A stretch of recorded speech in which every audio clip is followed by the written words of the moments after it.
What's a keeper? What's a keeper? Yeah.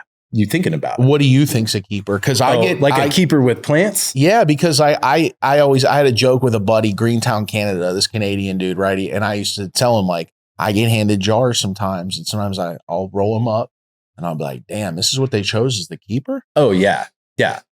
Again, I mean, it comes down to like selections. Are you thinking about it? Right. Like I remember doing the hunt when we found the cold heat, and bro, I knew it was the one right off the bat. Like, I'm just looking in there at all the plants, and I'm looking at this one every time I'm popping into the room, and I'm just like, yeah, that's the one. That's the one. And then it's like, I'm smelling it. I'm like, poof, that is the one, And I feel like, I don't know, a lot of people try to use like data-driven decision makings to help them with this. Like, I personally, it's a big yielder. I don't really believe that, because I mean, so I guess for what it's worth, I'm a trained data analyst, data scientist. Like I have whatever work experience in data-driven decision making, and I don't really, when it comes to making a selection, like I don't give a shit about the data, and people do, you're doing all these pheno hunts, thousands and thousands of seeds. It's like, it's a little bit of misplaced precision there, because ultimately the only thing that matters is, are you thinking about it? Is it good? Is it good? Like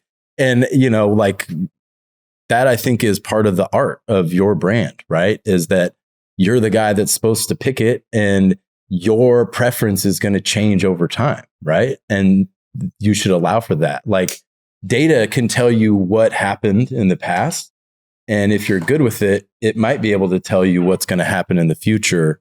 But really, like, the things that change us are the things that cannot be predicted. Like, there's a great book, The Black Swan. And a black swan is something that happens that can't be predicted, right? So it's like the premise that, they predict the economy and the future, and they use models and whatever. But like, the things that ultimately change our lives are the ones you can't see coming, like a whatever, a natural disaster or a pandemic or a financial crisis. And like, yeah, maybe some people might say they could have seen it or whatever, but like, that's what changes us, and it's hard to use references of the past to like predict something that nobody knows about yet, And so I think you got to be open to that.